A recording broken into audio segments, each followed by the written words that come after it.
is an understanding of how to do it. Got him! Bowled him! That's a big wicket! Very big wicket. Steyn breaks through, knocks over the informed Caddies for 54, and all of a sudden, 2 are down for 128.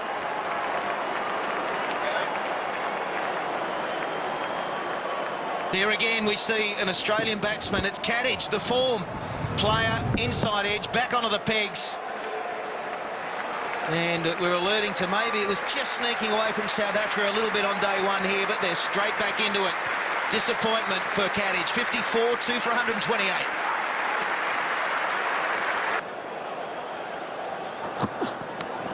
Oh, he's gone! Yes, he is! He's gone for a duck. That's another big wicket for Steyn. Wasn't sure whether to play or not there, Michael Hussey. And that's another big wicket for South Africa. Well, I wondered whether coming around or continuing around to the new left-hander Hussey was going to cost him. Not testing him out the angle, but he was in two minds. He's gone to pull out of a shot, starting to commit to playing it. No, I won't play at it. The pace of Steyn, it just grabs the bottom edge. That is a huge wicket for South Africa. 3 down now for 143.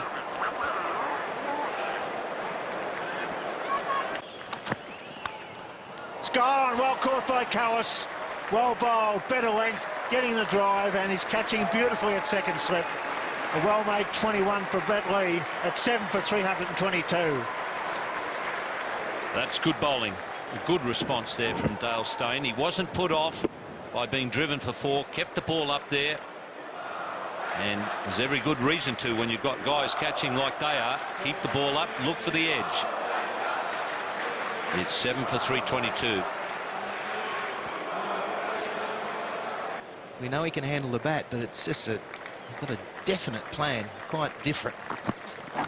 Bowled him! Well, it's worked. He's knocked him over.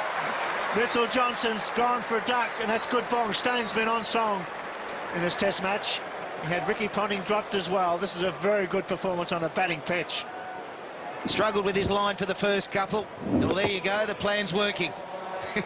Around the wicket, so changing the angle up to the left-hander. There was a little bit of swing there again, and he takes that long walk back to the MCG pavilion.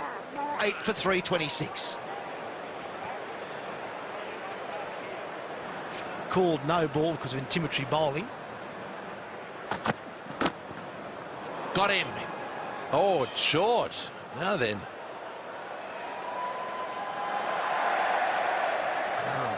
That was interesting. I mean, for a start, I just wonder why the keeper didn't go. It looks, if he says he thinks it's carried. So the umpire's now coming together. This, well, the first thing that struck me was why didn't the keeper go? Because it looked to me to be slightly to the left-hand side of first slip. I can't believe that the umpires can give this out. Well, we thought for a second that that maybe that they couldn't refer it, but they are going to refer it, and this will be even more difficult. I can tell you now. Very hard to pick exactly whether this goes. Oh, look, it's going to. Is it? Oh, fingers wrap around the ball. Well, when you see that, you've got to say that you can now understand why he has actually gone down the cautious path. But I've got to say that my reaction to watching that replay is that he got his fingers under the ball. He definitely would have jammed a finger or two here, no doubt about it. It's hit the fingers on the full, but whether the ball's hit the ground at the same time is there's a debatable thing. He would have jammed his fingers, no doubt about it, and that's why he has gone down the cautious path.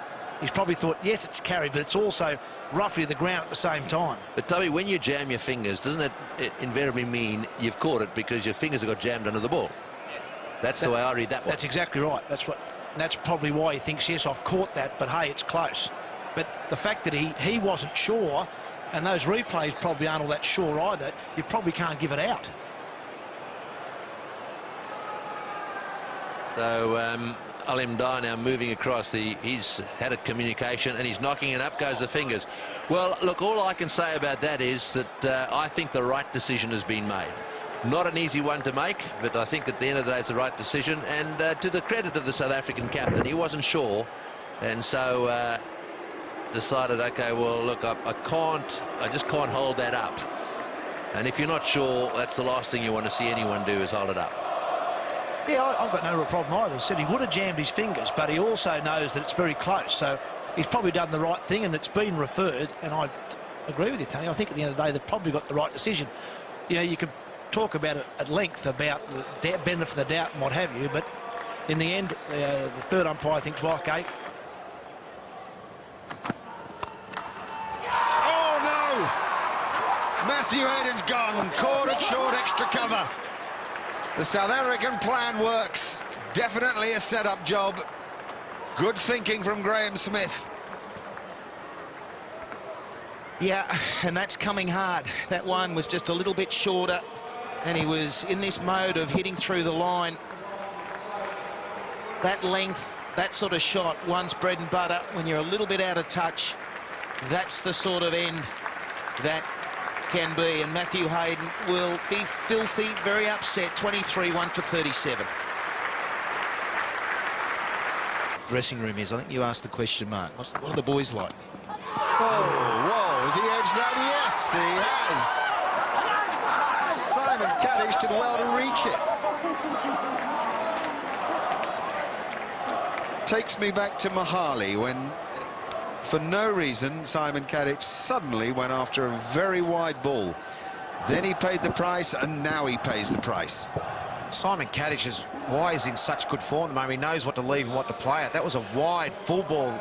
He saw it. It was full. He wanted to go after it. Unfortunately, just got a little tickle on an arm. The South Africans, jubilant. Look at that. 2 for 40.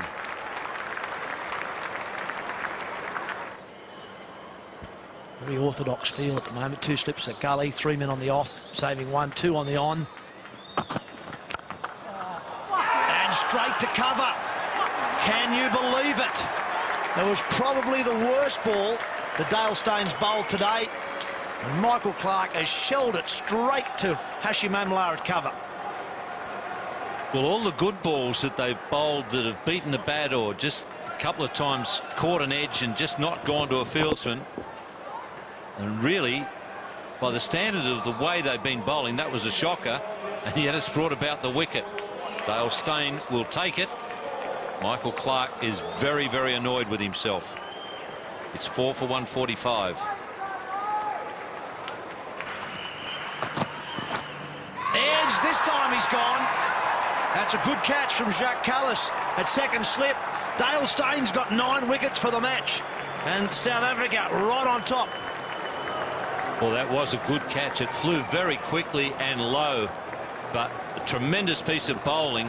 Follow up that other good delivery. The length is perfect. Excellent catch from Jacques Callis. Boy, they're catching well in the slips. Makes a huge difference.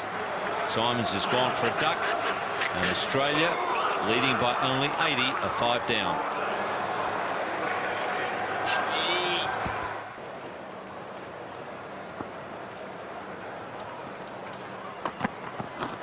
Gone! 10 wickets for Steyn. What a performance on the MCG. He gets 10, following up his 76 with the bat. They're all out for 247. The lead, 182 for Australia. Oh, look at that celebration. Dale Steyn, 150 test wickets. Third 10-wicket match. This is how it happened. A little faint neck, and look at the celebration there. Up she goes. Dale Steyn was 3 foot in the air as the catch was taken. That means a lot to him. That could well be a man of the match performance. Lovely, thank you. Well, 10 wickets and a half century in the match. Not done by too many people over the years. Very good effort. Yeah, it's a great effort by him, but this game's not over. That's 182 is 182, and they've got to bat tonight for about half an hour. But Dale Steyn deserves the hugs and the congratulations and the joy. Well bowled, Dale Steyn. What a match for him.